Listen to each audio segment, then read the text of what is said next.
Hello there. Sithbelle here with another episode of Sithbelle Survives. Long time no see, am I right? I'm not gonna lie to you. It's been so long, I don't even remember what I was doing in the last episode. So I'm gonna go see what kind of clips I have recorded, and we're gonna do a little bit of hodgepodge. But before we do, I have discovered shaders. And look at how pretty it makes this world. Let's take some glamour shots here. I mean, just look at this. It takes my little builds and it makes them look way, way, way better. And look at our little farm island. It's coming along nicely. Although, I do remember that that needs to get fixed.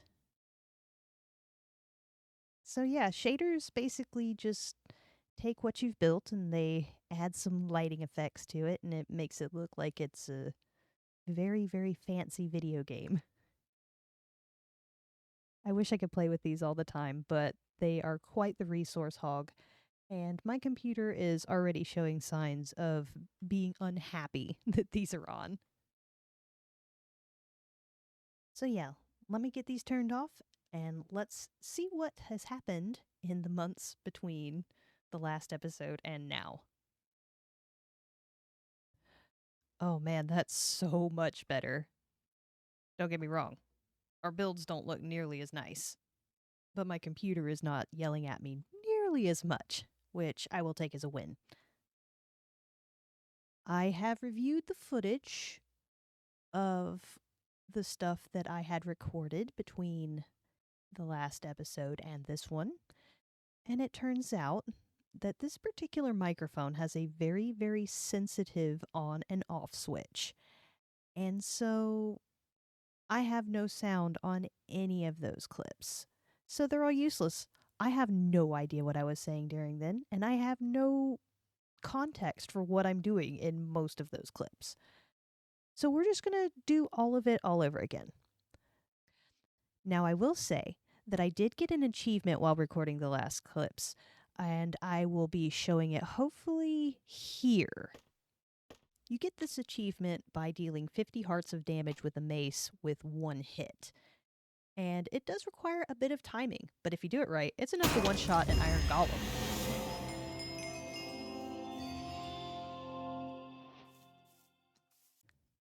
So yeah, I do know how to use a mace. I will spare you the other 13 minutes of the video that showed me trying to get this achievement. It did not go well. I will just spare you the pain. It was not my finest moment.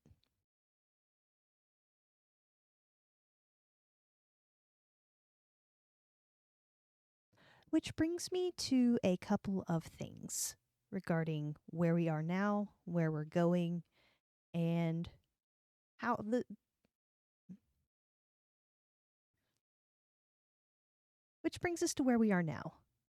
And I kind of just want to touch base on a couple of things and give a status update on a couple of things, and some of it good, some of it bad. We're going to redo all of this, I think. Before we get too far along on this video, I want to spend a couple of minutes going over a few things, mostly what I've been doing over the last few months and some housekeeping things regarding the channel. While we're going over this stuff, I'm going to gather materials for the Moss Farm facade. Now I'm going to start with the bad news, and that is I am no longer going to continue the Vault Hunters series from here on out. Unfortunately, there have been some allegations against the creator of the mod pack, and I do not feel comfortable spending time on that pack while this is going on. So until the pack is given to other people, I'm not going to continue that series. I'm sorry if it was one that you liked. I really enjoyed playing it, but this is bigger than Minecraft, so I'm just going to stay out of it. Now, in more neutral slash positive news, I did not rage quit after that last episode, believe it or not. I know the timing is hilarious and it just seems like I got completely beaten by that trial chamber.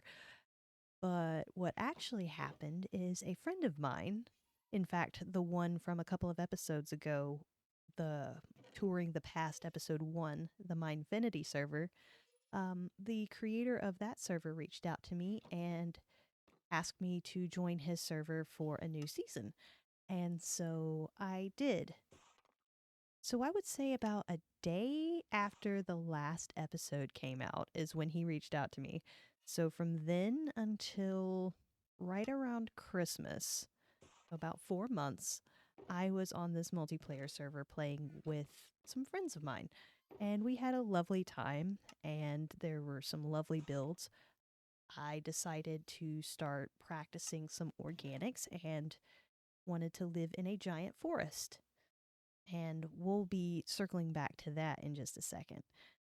Yeah. Unfortunately, as servers always tend to do, life happens and everybody slowly started doing other things and playing other games, and they got burnt out on Minecraft. And so the server ended. And, well, now I'm back on Sithbelle Survives. I'm looking forward to getting back in the swing of things here. I did really miss making episodes while I was playing on the server, but I wouldn't trade that time for anything. I loved playing with those guys, and we got up to some really fun shenanigans. Also, in neutral slash positive news, maybe a little sad, bittersweet.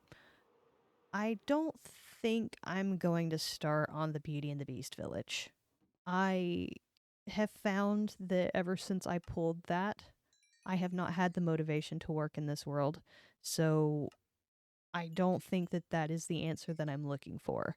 I'm not saying I'm never going to do it, but I don't think I'm going to keep it on my schedule for the foreseeable future. We will revisit it later when I have a little bit more infrastructure set up.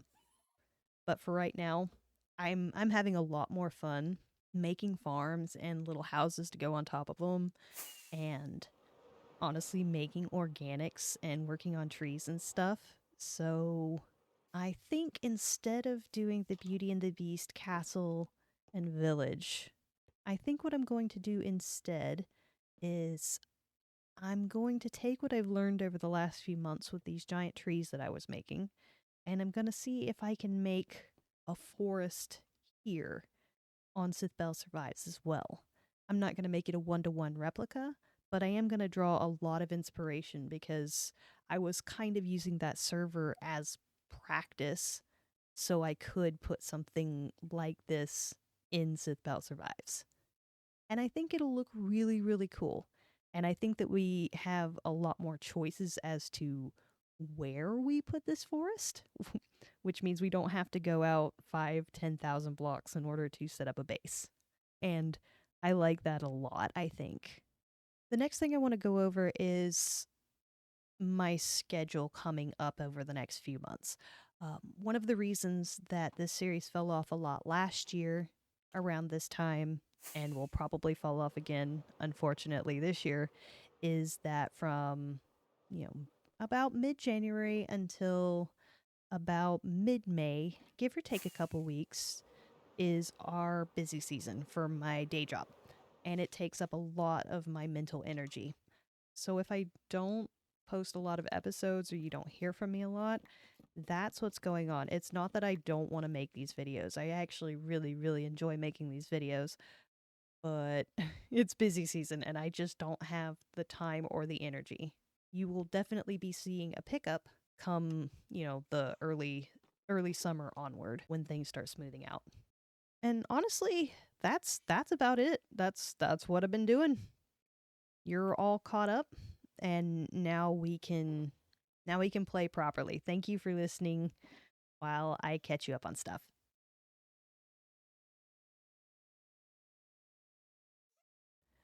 Welcome back. We now have a whole bunch of stuff. I figure I'm probably going to need more copper, so I'm going to bring this along with me. And then I have these 3 boxes here full of lovely goodies. It was at this moment that I remembered that there was actually one major correction to this farm that I needed to make before we did this exterior. To explain why we need to make these changes, I have actually brought you into one of my sketch worlds. This is where I design some of my builds before putting them onto Sithbelle Survives, usually the more technical aspects of stuff. Occasionally I'll test out decorations and stuff, but usually I am this is for redstone and trying to figure out various color palettes. But the reason I brought you here is that in the time since I've been away, Mojang has dropped 2 different drops for Minecraft, and they have included some new blocks, one of which is pale moss. Oops, and one of those. And it is a lot like moss, but, with all the color leached out of it. We're going to get into more detail as to where this lives. Hopefully, later in this episode, might be the next episode, we'll see. But yes, our moss farm needs to have room for pale moss and the pale moss carpet before we can seal it up, so to speak. Luckily, I've already looked at the design that I built before, and it can easily accommodate 2 extra slots. And one nice thing about the pale moss is that it does not have the azalea bushes like regular moss does, so there's actually fewer things. So we only have to add 2 more slots, which is easy enough. And with that, I think we have nothing left but to build. Let's get back onto Sithbelle Survives and build us a moss farm exterior. So, for this exterior, I took inspiration from the 1.21 drop in all the copper, and I really wanted that to be kind of a feature in this build because there's so many different blocks now and it's so pretty. So, yeah, I added a whole bunch. And so I wanted to start with the inside so you can actually see me work on it because Replay Mod does not like we're doing interiors once the outside is built. And rather than have one big building, because this is by far the largest farm that we have built so far, it required a larger building. So to break that up, I split it into 3 smaller buildings of different sizes. The one I'm building right now is the smallest of the 3, and they gradually get larger as it goes on. It also took a few days for me to build this and to remember what I was building. So you're going to see a few transitions here and there because I just needed time to review everything because it had been so long since I actually designed this building. And for the second building, I wanted there to be another teal element that wasn't copper to kind of help balance everything out. And then on the third largest building, I wanted to have an accent color so it wasn't just the teal and the brown and the gray. So in the center, I added some exposed copper and some jungle and some hyphae to just give it this extra little pop. And I think it turned out really, really nice with the backgrounds that I designed. Also, if you see any flaws, such as that one side missing a line of stairs, don't worry, I fix it in between cuts. I've also learned some stuff about this replay mod in that I can actually pause the recording. So if for some reason I don't know, miscount like I always do, I don't have to leave the time lapse running so I go get supplies. I can just pause the recording, go get the supplies and come back. Unfortunately, this does end in some awkward jumps from time to time, but hopefully this is moving so fast you don't really notice. All right, we're coming up on the last side here, and this side was a little bit more awkward on the big guy because the number of blocks didn't quite line up. And then it was just a matter of lighting it up on the inside so I didn't make a mob farm and then putting the ceiling on. And I think this is only the second time we've had a repetitive roof, which is interesting. And there we have it, our lovely moss farm exterior. I think this is a wonderful addition to the farm island. And honestly, I think this might be my favorite build so far. I think it's the most sophisticated design as far as the individual buildings go. And I really like the aesthetic that ended up coming out of this. Hopefully you enjoyed as well. And now, thank goodness, we can move on to something else and build the next farm. And I'm really, really, really looking forward to that. I did indeed fix this side of the building. I don't know how I missed those trapdoors the first time. Anyway, let's take a look inside and see what the interior looks like now that it has a ceiling. I love the chiseled tough bricks for a ceiling. It reminds me of those tin plates that they'd put on, and it just adds this really, really nice element. I will not be surprised if I see that in a lot of different places in my builds in the future. But with how dark the walls are with the concrete, because I wanted it to pop with the copper on the exterior, I wanted to have the remainder of the interior be kind of light and airy. So I went for a lighter brown floor and some sandstone, and then, of course, the copper to help round it all out. And now we also have 2 extra slices, which haven't been filled yet. And I've done a little bit of rearranging of our moss farm. We are also making bone blocks, and we have made over a stack of bone blocks. That's how good this is. I also built some back rooms just to kind of tidy it up and make it easier to walk around here because I kept falling into holes, and I was really tired of falling into holes. But when the farm is going, you can actually see the stuff coming up through the chute, and it's really, really cool. And when the time comes for maintenance, we can still see the farm working, make sure that everything is looking good. We can see the trail, we can see the entire path that it takes, and we can mess with the filters if we need to. So when we get our missing items, we can put it in here, and then we can start making pale moss in here just as much as we've been making regular moss. In fact, that's what I'd like to do right now. So let's go find us a pale forest. Or pale garden. They call it a pale garden, but it's a pale forest. You'll see in a second. I'll be back when I find one. The pale garden tends to spawn surrounded by dark oak forest. Now, I have trimmed a lot of chunks in between updates, so that way I can get as much of the new terrain as possible when the updates come, and there's no sense in keeping terrain that I simply flew over to get to other things. You'll see these little polka dots here. This is where I've actually spent time in places. This is where, like, the structures are, where I've done some exploration or cleared out ancient cities or trail ruins. And I felt like it would be kind of cheating to get rid of all of those, so I left those intact so they're still explored. And in doing so, I happen to know where a woodland mansion was because I got my butt handed to me in it a few episodes back. And so there's a chance that this dark oak forest here might have a pale garden in it. We will see. All right. Here's the dark oak forest.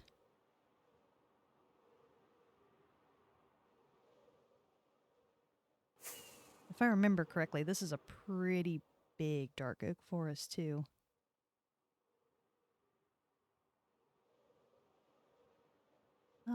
Yes.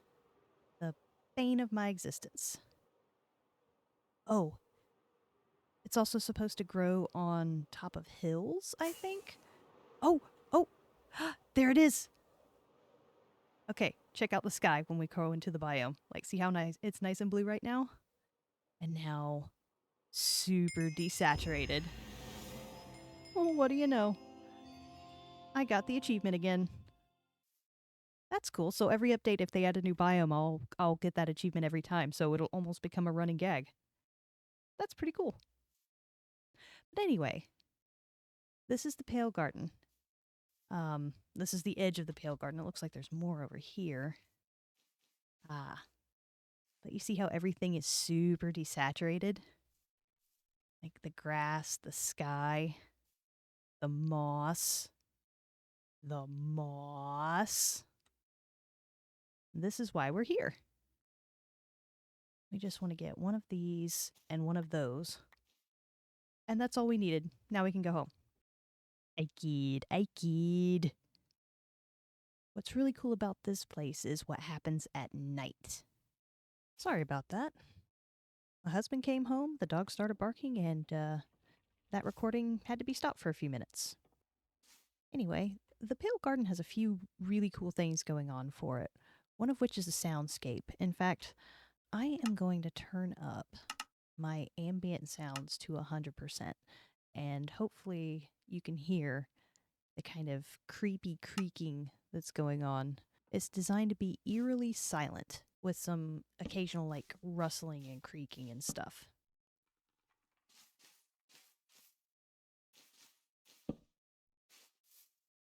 Is this it?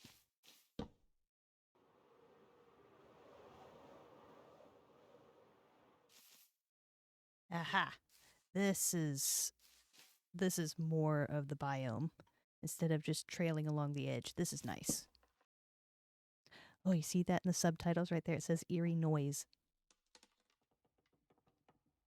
You can hear that creaking and rustling. It's really cool. Another new thing that they added is there are these leaf particles that drop down from the leaves, and that's actually coming to all the leaves in the new update coming in the next few months. So that's going to be really nice. Add a little bit of ambiance. Another thing are these new flowers. We have a new type of flower, and it also has a really cool nighttime property, which we'll see in hopefully a few minutes. But it's also a source of gray dye, which is the first time we've had a natural source of gray dye in the game, so that's really cool. And at night, they open up, and it is a natural source of orange dye, which is also really cool. And while we're waiting for nighttime, I'll address these things here, which is these bundles. Bundles were recently added in the update before this one, and they allow you to stack up to 64 items into a single bundle. So I'm using this one to store a whole bunch of various things. Oop! Well, I should be more careful about my surroundings. Anyway, the bundles. You can use them to store 64 items of any things that you like so long as they're stackable. And so I'm using this to store a whole bunch of stuff that I would normally not put in my inventory at all because it would take up too much space. And it's very, very convenient. So this is where my ender chest, crafting table, anvil, and a bunch of things that I think might be useful I'm storing in here. It's pretty cool. And these are really useful for, picking up, 3 of these, 11 of these, 1 of these, 4 of these. And so now instead of having, these 5 spots taken up, it's now all in this bundle. And it's really handy. I want to get some of this as well. This is pale hanging moss, and I definitely want this if I'm going to be building a forest. The elephant in the room, also known as saving the best for last, are these trees. We now have a beautiful pale oak, which gives this white plank texture. It's gorgeous. It does have a little bit of a pinkish tinge, but I think it would work really well with mangrove, and it would also do really well with grayscale. And the moss carpet's doing its little grow thing. The pale moss carpet, for whatever reason, has this extra little thing. That's not a resource pack, that's actually vanilla, and I think that's really neat. Okay. It's getting close to time now. I don't know exactly when they spawn. But with this forest comes a new bad guy. And he only comes out at night. And he's called the Creaking. And if you've ever seen Doctor Who, he's the equivalent of a weeping angel. Which means you have to keep looking at it and it won't move. But the second you turn your back, it'll come and get you.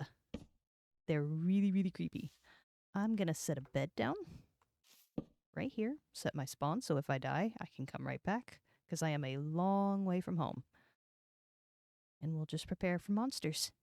Still going to add torches because I do not want creepers.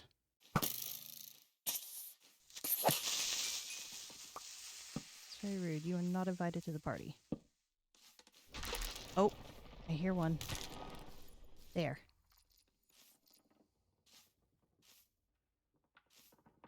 Sweet. So this is a creaking. Honestly, they're kind of shorter than I thought they would be. They looked bigger on the previews. Oh, I didn't look at them. That is genuinely terrifying. So I can hit this guy as much as I like, and he's never gonna die. And all I'm doing is wasting my sword's durability. But you see how there's this orange particles. You follow that to find... Ooh, hi. Okay, we're gonna do it this way. Come on.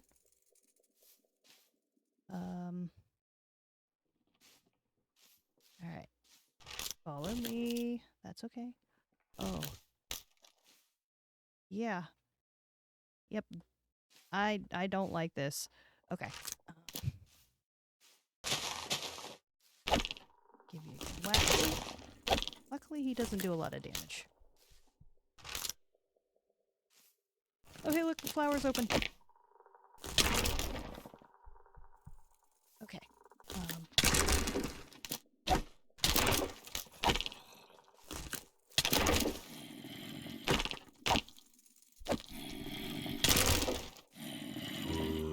Oops.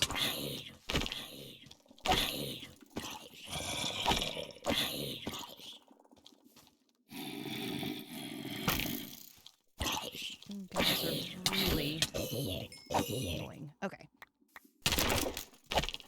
Yes, I'm getting to you.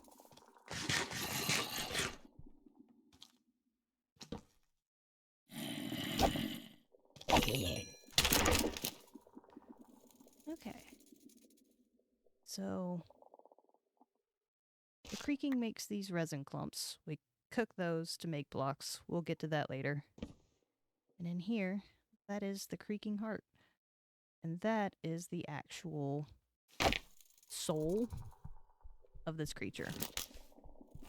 And so all I've got to do that, and he disintegrates. Poof. And then I can collect the wood. I'm going to go take a nap. And then I'm going to get out of here.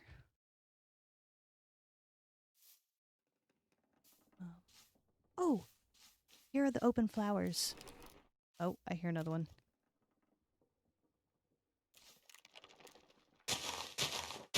Yeah, like, honestly, it's the jump scares that get me on this. So these orange flowers, or these are the same flowers. They do have 2 different inventory slots. We have open eye blossoms and closed eye blossoms. And as you see, orange dye. Very nice. Alright. Bed. Ah! These guys are jerks.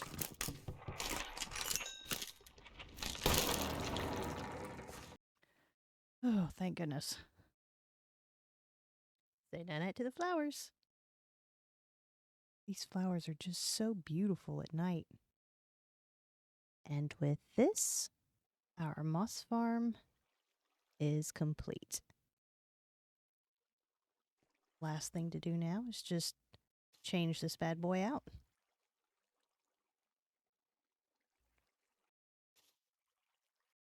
Let's turn it on and let the magic happen. Nice. So it's back here in the land of color where you can really see how desaturated the pale oak stuff is. And how pretty it really, really is. I love the off-white color, and honestly, I might go in and retexture this guy with some of these blocks because I think it will go really, really well. I also wanted to show the saturation difference between regular dark oak and pale oak. I think that's quite a contrast. Also, I think I need to update my data packs because I think this is supposed to have bushy texture too, and it doesn't. I'll work on that. Also, here's regular moss, and here's pale moss. Quite a big difference, although it looked pretty green back in the garden, didn't it? I think this is such a fun update, playing with saturation like this. Unfortunately, I think that's where I'm going to have to leave it for today. We went on a good adventure, we got some building done, and now I have lots of ideas and a bunch of new blocks for the next farm. Anyway, if you made it this far, thank you so much for watching, and I'll see you next time. Goodbye! Huh. What an interesting splash screen message.